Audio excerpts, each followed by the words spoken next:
On Friday, you had heard about the Jamie Pollard comments, but hadn't done anything. Have you talked to him since then? Are you planning on talking to him at all? Yeah, we've spoken. We've spoken at length, and so yeah, I have spoken to him. What was that conversation like? It was a good conversation. I mean, Jamie's got a job to do. He's got a job to do, and obviously, when he has a team that's not competing well dual meet wise, there's some concerns there.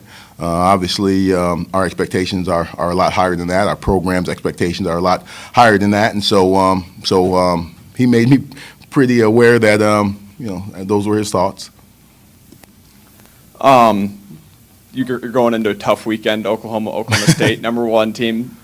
What do you got to do to rally to make sure that this season you can salvage this? Regardless of our dual meet situation, not performing well in duels, I know we have guys that are capable of being national champions and All-Americans when we get the championship season. And so our focus falls to the guys that have that opportunity. I mean, we're still focused on the whole team. Making sure we get better, doing all the right things, moving in the right direction, changing a couple things that we think can help us from when moments hit, positions hit, that we react more positively to them or connect a little bit more to the positions or things we need to do. So, I mean, we just keep grinding. We just keep grinding. We just keep focused on, what the mission is, and that's trying to get guys ready for Oklahoma, and then we'll have Oklahoma State on Sunday, and we look forward to competition. And so, I'd rather be competing than practicing for sure, and so our guys have the same mentality.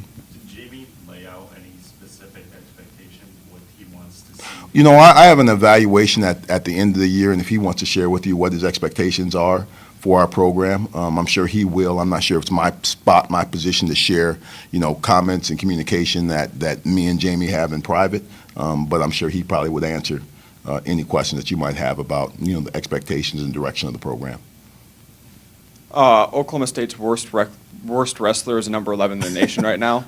What do you got to do to make that duel competitive? It's going to be competitive. It's going to be competitive. Our guys are going to compete. There's some matchups where they're really good, but I think up and down the lineup we match up with them pretty well. And so I expect our guys to compete, as well as they have all season. I don't think, as I look at their lineup, that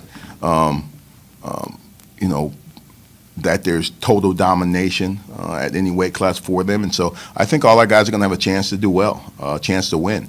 But they have to wrestle hard for 7 minutes. They have to take advantage of scoring opportunities and get off the bottom. I think those are big things that they need to connect to, and our training is focused around those areas, getting ready for, first Oklahoma and then Oklahoma State. Yeah, Chandler at 165. Is real good at turning people, real good at pinning people. Who's going to be at 165 for you guys? I think we're going to have options there. I think Dane, he's back to being healthy.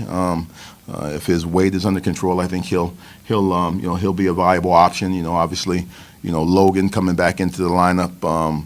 Over the last couple of weeks, he's continuing to get better, and I think he'll continue to improve. But I think we'll have two options there. That kid's tough. He's kind of funky, and I think if you can stay out of his positions, I think it gives you a good chance to compete with him really well. But he's dangerous. I think Leland wrestled him last year, and Leland was just a little bit bigger, stronger, and probably equally as dangerous. And so we were able to handle him at the upper weight class. But him being down at 65, I think that's his normal weight, and you see what he's doing nationally. Based on his performances so far this year. If Logan does get that call, he's been susceptible to being turned. Logan's a little upset with you about those comments, right? He's going to be looking for you up out of the wrestling room because he read them, got a little disappointed in them. But he's got to tighten that down. He's got to tighten down his wrist control. He can't let his wrist get controlled, and he can't give up the back points. The 4 back points it's too big a deficit to try to come back from, and so you can't get turned, you can't get put on your back, you can't. That can't happen in a match, and so I know he's aware of it, and I think based on what he's read, recently, probably from your Twitter, he's even more aware.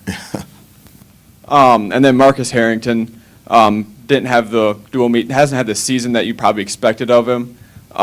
Where's he standing right now? Well, I think he's he's searching. He's in a position where he's got to he's got to have some answers. He's got to know more about himself than we even know about him. And I think he's got to do some soul searching and find out, why he wrestles, why he really loves the sport, and get back to that mentality as opposed to, maybe he's feeling some anxiety, some stress and pressure. I'm not exactly sure. We've talked on several occasions about, how good he really is and what his potential is and what he's capable of. But for whatever reason, that's he's kind of holding in is for not being the guy that we know he's capable of being. So that's an ongoing challenge for us as a staff, and ongoing challenge for him to figure out, what he needs to do just to go out there and compete, not win or lose, but just wrestle the way you're capable of wrestling and let the chips fall where they may. And so that's an ongoing process with us. As he figures that out, could we see Colbray or another guy at 97? You could. You really could. Obviously, we have a couple options that we can go to, but definitely there's some discussion on that right now.